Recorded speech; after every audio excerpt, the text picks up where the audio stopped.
يا أيها الذين آمنوا كتب عليكم الصيام আসসালামু আলাইকুম ওয়া রাহমাতুল্লাহি ওয়া বারাকাতুহু।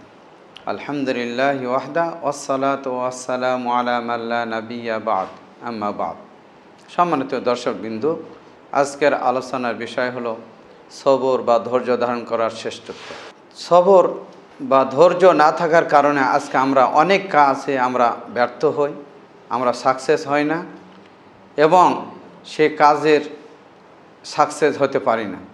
আল্লাহ রসুল সাল্লাল্লাহু আলাইহি সাল্লাম বলেন, আজাবান লি আমরিল মুমিন ফাইন্না আমরাহু কুল্লাহু খায়র ওয়া লাইসা যালিকা লি আহাদিন ইল্লা লিমুমিন ইন আসাবাতহু সাররা শাকারা ফাকানা খায়রাল লাহু ওয়া ইন আসাবাতহু দাররা সাবারা ফাকানা খায়রাল লাহু।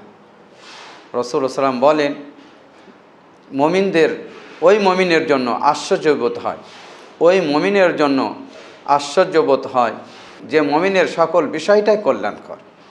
যদি তার নিকট কোনো খুশির খবর আসে অথবা তার সচ্ছলতার বেড়ে যায় অথবা কোনো সুসংবাদ আসে, তখন সে শুকর বা কৃতজ্ঞতা প্রকাশ করে, এটা তার জন্য কল্যাণকর। আর যদি তার নিকট কোনো বিপদ বা মুসিবত অথবা কোনো দুঃখের কোনো সংবাদ আসে, তখন সে সবর করে, ধৈর্য ধারণ করে। আল্লাহ রসুল বলছেন ফাকানা খায়রাল লাহু, এটা তার জন্য কল্যাণকর। এখন আসুন, ধৈর্য কাকে বলা হয়? ধৈর্য অর্থ হলো সহ্য করা, আটকে রাখা।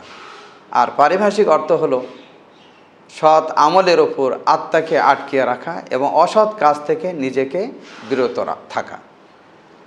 রাসূলুল্লাহ সাল্লাল্লাহু আলাইহি ওয়াসাল্লাম ধৈর্যের উপকার সম্পর্কে অনেক হাদিসেই বলেছেন যে, যেরকমভাবে কারো যদি মৃত্যুর সংবাদ আসে নিকট আত্মীয়র, তাহলে সে প্রথম অবস্থায় তাকে ধৈর্য ধারণ করতে হবে। তার কারণ প্রথম অবস্থায় ধৈর্য ধারণ করে যে সওয়াব লিখিত হবে তার বা আমলনামায় লিপিবদ্ধ হবে, সেটা কেন দ্বিতীয়বার ধৈর্য ধারণ করলে কিন্তু সেটা তার ভাগ্যে জুটবে না।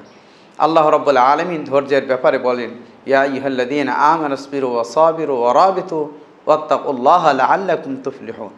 হে ঈমানদারগণ, তোমরা ধৈর্য ধারণ করো এবং ধৈর্যের প্রতিযোগিতা করো এবং যুদ্ধের জন্য প্রস্তুত থাকো আর আল্লাহকে ভয় করো, যাতে তোমরা সফল কাম হতে পারো।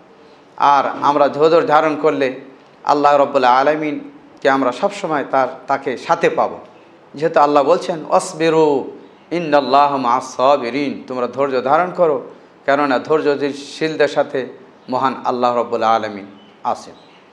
কাজেই ধৈর্য তিন প্রকার: সৎ আমলের উপর ধৈর্য ধারণ করা, অনুরূপভাবে খারাপ কাজ থেকে বিরত থাকার উপর ধৈর্য ধারণ করা, অনুরূপভাবে 3 নাম্বার কষ্টদায়ক বা মুসিবত আসলে সেখানেও ধৈর্য ধারণ করা। আল্লাহ রাব্বুল আলামিন এ সমস্ত অবস্থায় আমাদের ধৈর্য ধারণ করার তৌফিক দান করুন।